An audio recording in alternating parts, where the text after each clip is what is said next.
আব্দুল্লাহ ইবনে আমের রাদিয়াল্লাহু তাআলা আনহু তিনি তখন ছোট্ট ছিলেন, বড় হয়ে বর্ণনা করেন, ও বন্ধুগণ আমার, বলেন আমার রাসূল আমার বাড়িতে একদিন তিনি মেহমান হিসেবে এসেছিলেন।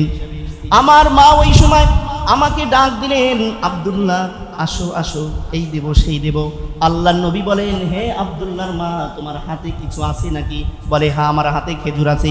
রাসূল বললেন, আব্দুল্লাহর মা শুনে রাখো, তোমার হাতে যদি কিছু না থাকতো, তুমি যদি শুধু তাকে মিথ্যা ছলনা দিয়ে যদি ডাক্তার কাছে নিতা, তুমি মিথ্যার শামিল হয়ে যেতা। জোরে বলুন নাউজুবিল্লাহ।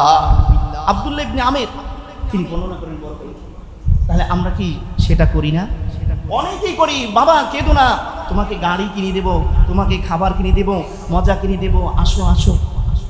কিন্তু এটাও বড় মিথ্যার শামিল হয়ে যায়। জোরে বলুন ঠিকই না? এজন্য আল্লাহর নবী বলেন, মুসলিম শরীফের ভিতরে এসে আব্দুল্লাহ ইবনে আব্বাস রাদিয়াল্লাহু তাআলা আনহু قال رسول الله صلى الله عليه وسلم আসআলাইকুম বিসসিদকি ফাইন্নাস সিদকা ইয়াহদি ইলাল বিররি ওয়া ইন্নাল বিররা ইয়াহদি ইলাল জান্নাহ।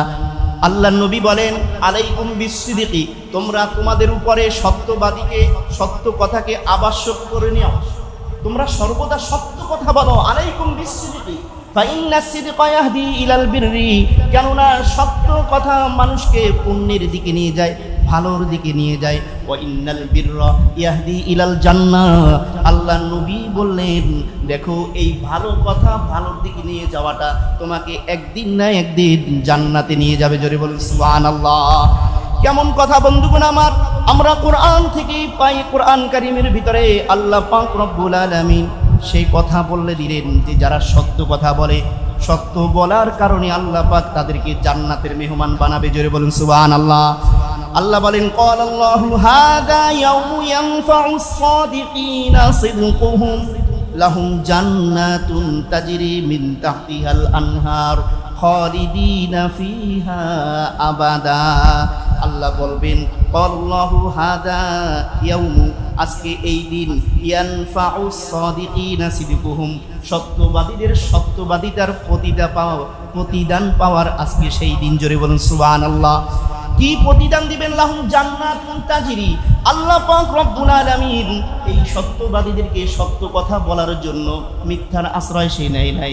যত বিপদ হোক না কেন, যত কাজ আসুক না কেন, আমার বস, আমার স্যার, আমার বাপ মা অসন্তুষ্ট হোক না কেন, আমি মিথ্যার আশ্রয় নেই নাই, বরঞ্চ আমি আমার বসকে খুশি চাই নাই, বরঞ্চ সত্য বলে আল্লাহর খুশি চেয়েছি। জোরে বলুন ঠিকই না?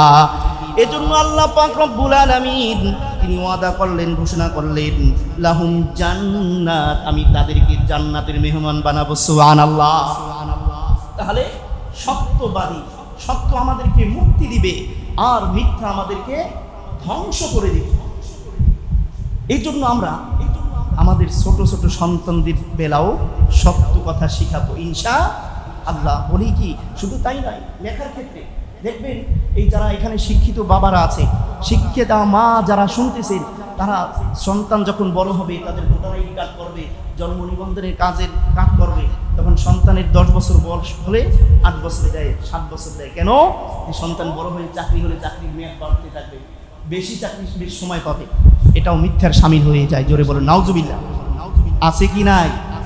আমাদের সমাজে নাই মনে হয়। এটা করবেন না প্রিয় ভাইরা, এটাও মিথ্যার শামিল হয়ে যায়।